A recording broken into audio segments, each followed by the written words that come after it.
ওটা কাচবা? তুমি পারবা?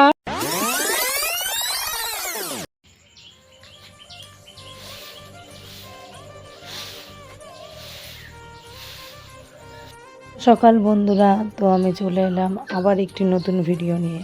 তোমাদের সবাইকে পিএস ব্লগ হাউসে স্বাগত। তো দেখো, সকাল সকাল আমি তোমাদেরকে ঝাঁটা দেখেই দিলাম। আরে না না, কিছু খারাপ ভেবো না। তো কি করব, সকালে উঠেই উঠোনটা তো আগে ঝাড় দিতেই হয়, তার জন্য তো ঝাঁটা থেকেই আমার ভিডিওটা স্টার্ট করলাম। তা বলে সবার দিন কিন্তু ভালো যাবে, খারাপ কিন্তু যাবে না। তো যাই হোক, বাদ দাও। তো আমি উঠোন টুটন ঝাঁট দিয়ে নিয়ে তো এবার একটু ঘরের দিকে যাব। তো ঘরে গিয়ে দেখো, আমি জানলাটাকে খুলে দিলাম। জানলাটা খুলে দিয়ে অনেক এঁটো বাসন পড়ে আছে, তো সেই বাসনগুলোকে পরিষ্কার করতে হবে আমাকে। তো সেই বাসনগুলো আগে আমি মেজে নেব। তো তোমরা সাথে থাকো, দেখতে থাকো।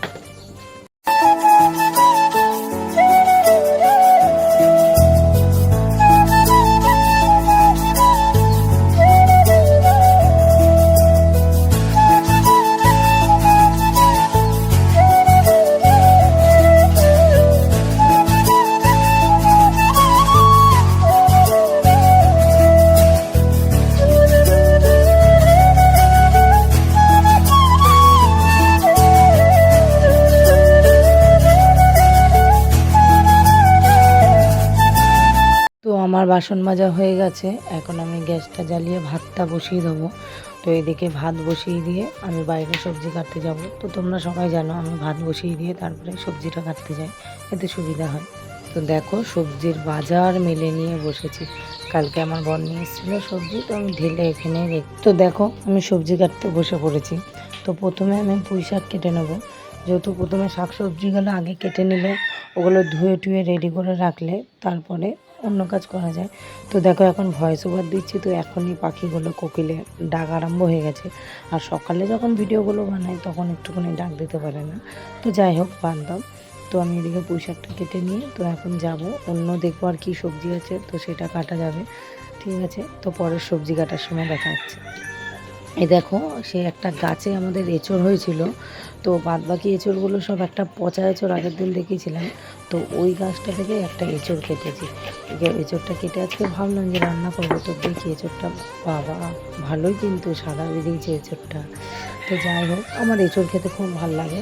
তো তবে ওই যে কচি এঁচড়গুলো না, একটু বীজ হবে, সেগুলো ভালো লাগে। তো এঁচড়টা কেটে আমি সিদ্ধ বসিয়ে দেবো। তো এঁচড়গুলো সিদ্ধ বসিয়ে দিয়েছিলাম, তো সিদ্ধ হয়ে গেছে। এখন আমি এঁচড়টা রান্না করে নেবো। তোমাদের সাথে আবার করে দেখা হচ্ছে।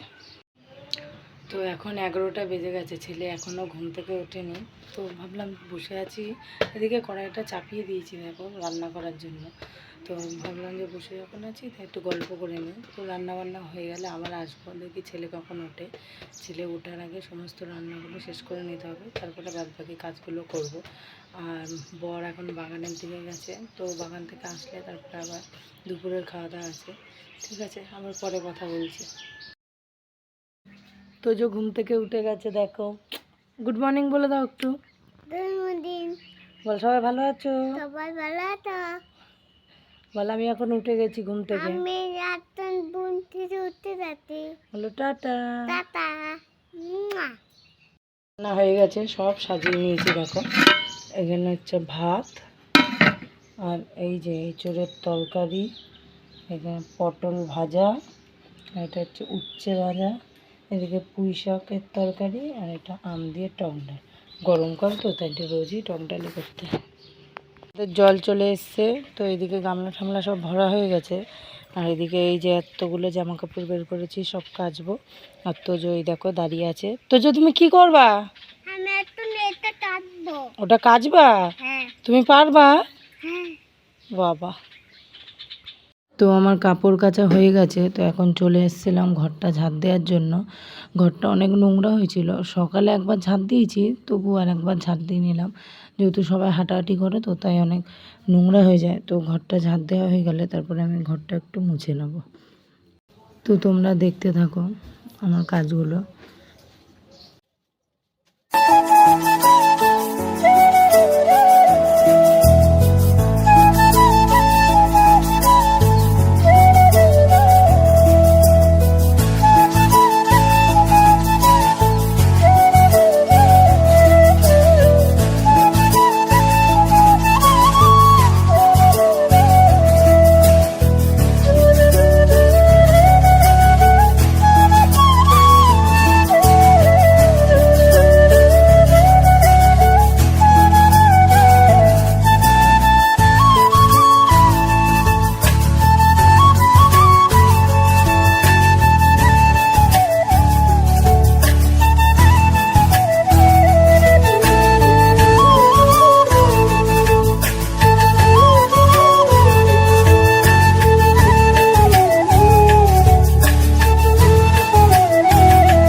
যাচ্ছি, নাহলে জলটা চলে যাবে, তাড়াতাড়ি না গেলে। ঘরটা মুছে আসলাম, তো স্নান করে নিয়ে গিয়ে তোমাদের সাথে তারপরে দেখা হচ্ছে।